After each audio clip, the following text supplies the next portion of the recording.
आओ करते हैं लोथल, गुजरात में स्थित है भैया, यहां पर है खंबात की खाड़ी में, जहां लोकेशन बनाया है वहीं पर है मेरे भाई। आओ सबसे पहले बात करेंगे कि लोथल किस नदी किनारे है और इसका खोज वगैरह किसने किया था, याद रखेंगे।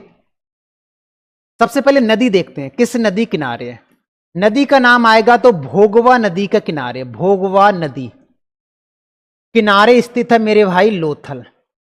प्रश्न ये आएगा कि बताओ राज्य कौन सा है, तो आप ये कहेंगे गुजरात में स्थित है। कहां पर, गुजरात में।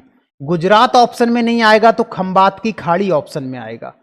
खंबात की खाड़ी में स्थित है, याद रखेंगे क्या, लोथल। इंपॉर्टेंट क्यों है लोथल भाई, बताओ। बिल्कुल भोगवा नदी के किनारे, क्या लिख रहे हैं आप लोग,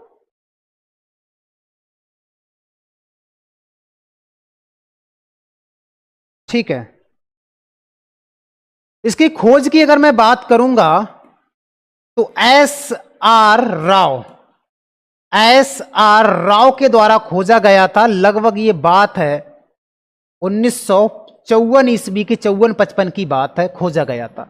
याद रखेंगे ये एक बंदरगाह है। प्रश्न कितनी बार आया है मुझे बताओ। ये एक बंदरगाह या एकमात्र बंदरगाह है भारत का। दूसरा बंदरगाह मैं आपको बताता हूं कौन सा है। आओ मैपिंग में मैंने बताया होगा, देखो एक बंदरगाह दोस्तों लोथल वाला है और दूसरा बंदरगाह मेरा ये वाला है, ये वाला, ये जिसको मैंने क्या बोला था, सुतकांगे डोर बोला था। पश्चिमी बिंदु है, एक बंदरगाह ये है और एक बंदरगाह ये है, बस दो बंदरगाह मिले हैं भैया। और ये प्रश्न बहुत बार बना है, ये प्रश्न बहुत बार बना है।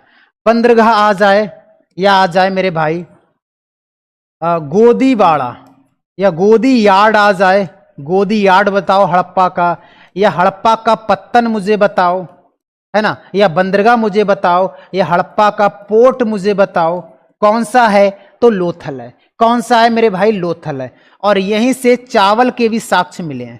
क्या मिले हैं, चावल के साक्ष्य यहां से देखे गए हैं, या चावल की भूसी के साक्ष्य लोथल और रंगपुर से देखने को मिलते हैं। ठीक है ना, बहुत बढ़िया, ठीक है। चलो यहां से क्या क्या मिला है, इसको डाक यार्ड भी कह सकते हैं, ठीक है ना, डाक यार्ड भी कह सकते हैं। चलो अब यहां से साक्ष्य क्या क्या मिलेगा मेरे भाई। साक्ष्य की अगर मैं बात करूंगा तो सबसे पहले यहां पर साक्ष्य देखे गए नाव के, नाव का चित्र मिला था यहां से देखने को, नाव का चित्र मिला था। हाथी के दांत, हाथी के दांत के साक्ष्य मिले। अब भैया बंदरगाह है तो यहां से मेसोपोटामिया के लिए निर्यात आयात होता था, चीजों को वस्तुओं में बदला जाता था, तो हाथी के दांत भी यहां से क्या होते, मेसोपोटामिया